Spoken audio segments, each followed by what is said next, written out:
If you have a circle, and that's what the zodiac is a circle. How do you know what the starting point is? And I might have already mentioned to you this in class, but it just seems like everything I've read, and as we march through history, ancient history, all the way up through, the start of the zodiac is where the sun is at noon on the vernal equinox. So, and Maunder said that it started off in Taurus. So I decided to take my little handy dandy star program here and go all the way back to 2700 BC, because that's where the evidence points that the constellations were created in 2700 BC. And you go all the way back to 2700 BC, and then you can, if you can make it out, um, the red line is the celestial equator. This blue line is the ecliptic. And of course, you're familiar with the white line going up and down. That's the meridian. So I've positioned the sun so that it was, and because you all know this, right? The vernal equinox is when the sun is on the equator in the springtime. Of course, you know it's on the equator twice, once in the spring and once in the fall. But it's in the spring when it's the critical one of all the time of the year where the sun is at on vernal equinox is where it counts. So I put the sun on the vernal equinox in 2700 BC. And I think I'm in Syracuse, so I'm at the same latitude as Turkey. And it came out to be April 12th. So I don't know why it's not March 21st, other than when you take the Gregorian calendar and go back almost 5,000 years, it's off just a little bit, but not much. It's pretty close. So what's the point? The point is that you can see it's right in the middle of Taurus. So if you say, well, what's the, in the of the 12 constellations, what's the first one? Where does it start? It starts in Taurus. Now I'm going to try to keep this recording going and say, okay, well, what happens? We know that the Earth wobbles and that it doesn't stay in Taurus on the vernal equinox forever. I'm going to hit pause. Oh, I can't. Okay, so I'll be back. What I did now is I've went 2,000 years into the future. From 2700 BC, you can see that I'm now in 700 BC. And once again, I put the sun, the ecliptic, of course, the sun on the equator at vernal equinox in the spring, and it's March 27th this time. So it's getting closer to March 21st as we get closer to us. So this is 2,000 years later.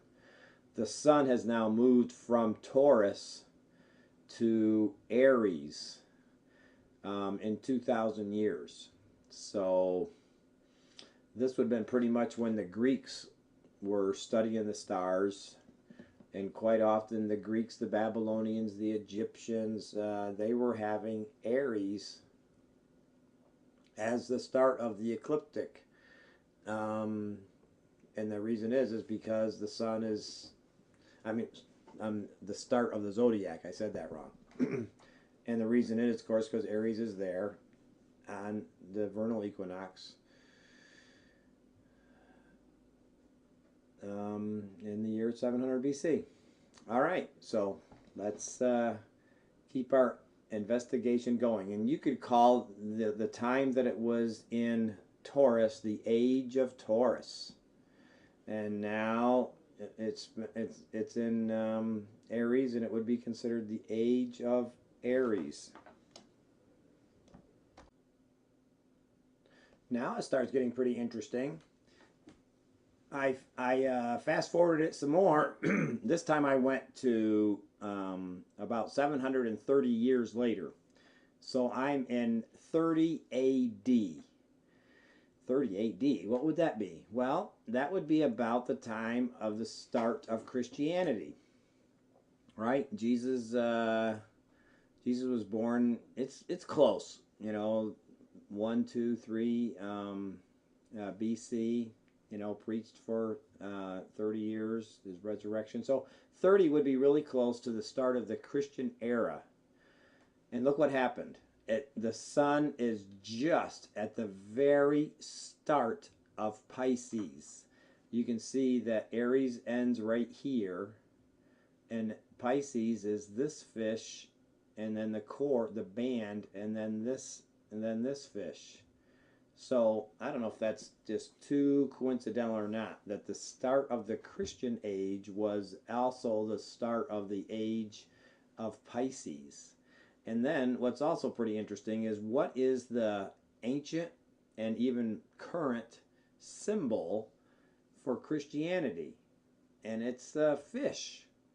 In fact, it kind of sort of looks like this fish. So I do not know, but it sure seems like that the Christians knew, that a new age had begun, the age of Pisces, and a new faith has begun, the new covenant under Christ. And so it's pretty interesting to me that the fish would be used as the symbol, the ancient symbol for Christianity. So that's at 30 AD.